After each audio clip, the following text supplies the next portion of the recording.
ប្រាសាទតាព្រហ្ម ប្រាសាទតាព្រហ្មបានសាងសង់ឡើងដោយព្រះបាទជ័យវរ្ម័នទី 7 នៅគ្រិស្តសករាជ 1181 ដល់គ្រិស្តសករាជ 1220 ព្រះបាទជ័យវរ្ម័នទី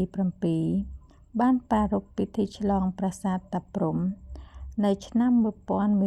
1186 ដែលមានឈ្មោះដើមរាជវិហារ ដើម្បីឧទ្ទិសកុសលថ្វាយព្រះមាតាព្រះអង្គព្រះនាមជ័យរាជចូលឌាមន័យ ព្រះរាជមាតាទ្រង់ដែលសុគតទៅហើយនោះ គេចាត់ទុកថាជាព្រះមាតានៃព្រះពុទ្ធអង្គដែលឆ្លាក់ប្រតិមាក្រោមរូបភាពជា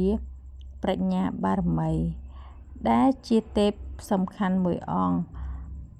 ក្នុងព្រះពុទ្ធសាសនាមហាយាន ដោយមានចែងក្នុងសិលាចារឹកសំស្ក្រឹតនៃប្រាសាទតាព្រហ្មត្រង់ល្បះទី 35 ថា សូមបញ្ជូនកុសលផលបុណ្យដែលខ្ញុំបានសាងទាំងអម្បាន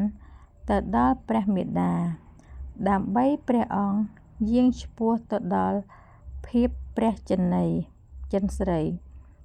ក្រោយពីចាកផុតពីមហាសមុទ្រកាស្លាប់ នៅក្នុងរាជ្យនោះ និងបន្ទាប់មកទៀត មានប្រតិមាជាច្រើនសាងឡើងជាតំណាងឲ្យអ្នកស្លាប់ផ្សេងៗនៅក្នុងព្រះរាជវង្ស និងត្រកូលអ្នកខ្ពស់ ដែលគេយកមកតម្កល់នៅប្រាសាទតាព្រហ្មនេះ ជាហេតុធ្វើឲ្យអ្នកស្រាវជ្រាវប្រៀបធៀបប្រាសាទនេះថាជាទីបញ្ចុះសពដ៏ធំធេង នាទីខ្លះនៃប្រាសាទតាព្រហ្មនេះ តាមស្មានមើលទៅប្រហែលអាចប្រៀបប្រដូចទៅនឹងវត្តអារាមសព្វថ្ងៃនេះដែរ